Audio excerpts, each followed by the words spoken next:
How's it going, my digital heathens of YouTube?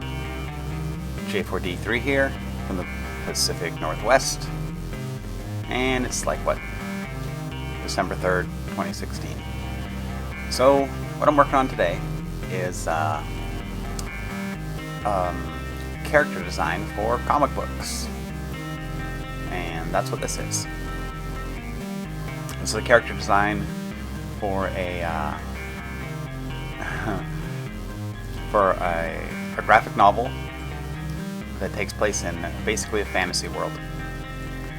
And this is a elf sorceress. And the different things I've done with this design on how to incorporate different lore and things like that into the world is by working on the way magic works in this setting. So I've been playing D&D with some friends and came up with some ideas in the game that I'm going to transfer into comic books. And one of them is the way you can tell if someone's like a badass wizard is they have tattoos, and their tattoos basically tells you the level of magic they have. And then the other thing in the D&D game that we're playing is to make the wizards more kind of badass is they have like storage batteries for their power, and that's what all these little green stones are on the staff and her necklace and so on. And it makes it's where like they can store extra energy for casting spells. So I'm only bringing this up because when you're designing a character, I mean, how often does it just totally like set you off when you're looking at them and they make no sense in what they're doing? Just like this character, she is a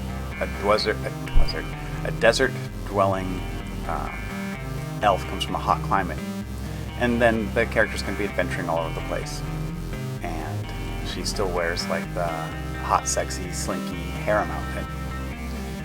But when it's freezing cold out, or raining, or whatever, how do you justify that? So in the lore for this character, it's the headband that she's wearing is like a like a personal body heater. Keeps you warm, keeps the elements off of you. But it's something that can be explained where, you ever like, one of my old favorite comic books is The Warlord. Excuse me. But he would run around in like a loincloth and some skulls and pretty much naked. And then never really, how does the Warlord survive the elements? Now, I love Mike Grell, the guy who came up with it. But that's just one of those things that's like, it doesn't make any sense. Not like comic books or, role-playing games have to make sense, but I like it when they address factors like that. Like how come the Warlord never got fucking hypothermia running around in blizzards? He'd like get a cloak. He'd have like a cloak on, and his loincloth with a skull on his crotch, and I'd be like, oh, that's good enough. Let's go get the bad guys. So anyways, that's kind of why I was coming up with the magic system and how the characters stay warm. So the first picture that I just threw in there was a redo of Brave that I'm drawing up, and the second one was another character from this this comic book story idea.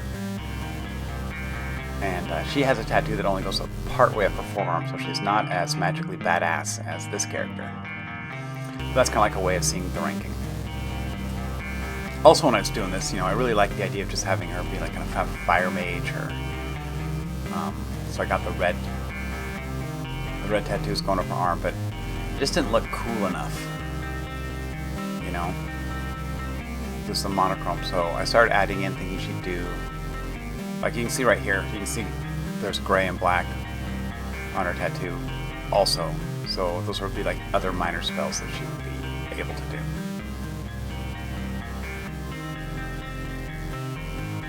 Yeah, I'm just doing some texturing on her hair and pants. Just having the all red wasn't, it was interesting enough.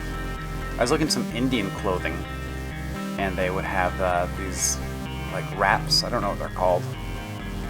I'm sure someone's screaming at their computer right now. They're called blah blah blah Jade. But anyways, I noticed they had like pattern textures in them, so that's why I came up with like the little black pattern textures on the bra and the harem pants. Was looking for reference.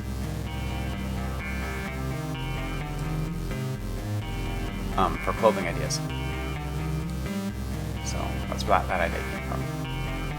And I'm really happy with the way the skin turned out on this one. Unlike my last Alice in Wonderland piece, I got, I don't know, it's like 4 or 5 layers of skin tones on her, which made me pretty happy. The one thing I did kind of regret is I wish I would have skin toned the entire arm and then done the tattoo, so it would be like a smoother.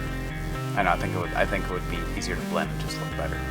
Because I had to go in and like color in all the little tiny pieces between the tattoos. And I think it would have been a smarter idea to add that other kind of layering in there by putting the skin tones down first and then doing the tattoo over it. But you know, I always say on here, hindsight's 20/20, and that's just kind of the way it is. I do like the way that the added color on her tattoo kind of made it pop out 3D like. Oh, I wish I would have put a little more orange in her tattoo also.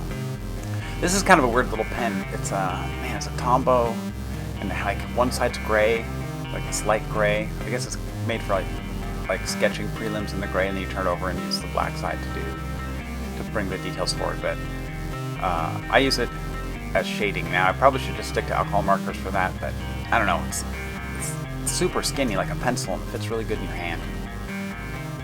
So I'm kind of starting to really get kind of addicted to it. I like it a lot.